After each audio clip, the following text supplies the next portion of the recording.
Welcome back. A scary situation in New Jersey this morning where a massive fire has been burning for hours. Cheryl Casoni with the headlines right now. Cheryl, good morning. Hey, good morning, Maria. We continue to follow the developments in New Jersey this morning. The 4-alarm fire breaking out about 2:30 a.m. Eastern time in a Toyota warehouse in North Brunswick, New Jersey. This building is used by a dealership to store cars. We're being told it was full, and that's really only helping to fuel the flames at this point. We're going to bring the latest on this story as it develops. But again, looking at these pictures coming out of New Jersey. Here in New York as well, some of New York City's airport workers have to go on strike tonight. Security workers and baggage handlers at LaGuardia and JFK are voting unanimously to walk off the job. This after their employer threatened to fire them for organizing for higher wages and benefits.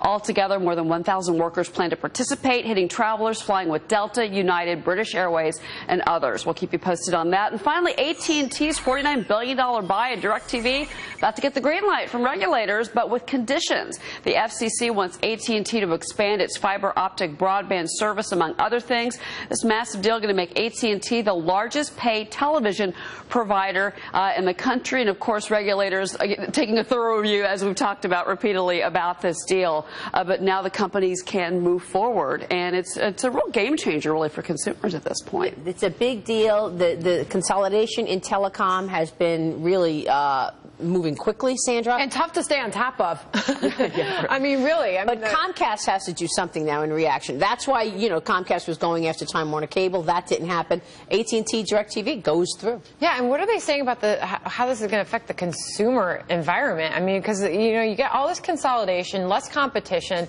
bad for the consumer usually. And also, too, the speed of data. That was one of the big concerns from regulators, is how, you know, when you've got the system so clogged up with data, we're all wanting it faster and faster. You've got so many more mobile devices now, and the networks, could the network handle all of this new heavy traffic? But, you know, AT&T, they've really constantly been rated as one of the best systems digitally in the nation, and that test is going to be bigger than ever right now, I think, for consumers, for all of us. For sure. Cheryl, thank you. Final thoughts from you, Rachel. What do you think is most important today that we need to be watching? Well, I think this Kasich announcement was important, and I think we ought to watch. I mean, two governors. We've got Scott Walker. We've got Kasich, two very smart men with a lot of experience, governor experience balancing budgets and facing tough opposition and surviving. And the governor experience so critical. You know, when people talk about Marco Rubio, the one sort of criticism or skepticism out there is that he doesn't have the experience, and we've seen what a one-term senator can do. I know, and you're so in touch with the female demographic. I mean, you said you had heard from women in the Midwest, and they were liking the Kasich announcement. But what overall are you hearing as far as the elections are concerned and the campaigning that they've seen? What do they like?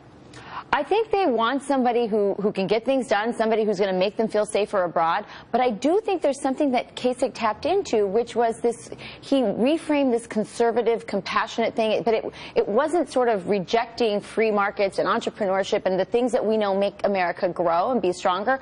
But he still said, we still got to take care of that little guy. And I think there's a lot of people suffering. There's a lot of children in poverty. The child poverty rates are higher than before Obama was in office. So I think people are looking for somebody who can make the economy grow but still has a heart. Yeah, great point. Rachel Campos-Duffy, great to have you this morning. Thank you. Thank you so much. We'll see you soon. Up next, Merrill Lynch Wealth Management head John Thiel on whether or not this market is ripe for long-term investors and how do you create a long-term plan. Later, I will chat with one of the namesakes of the banking regulation law. Former Senator Chris Dodd is with us this morning. Back in a moment.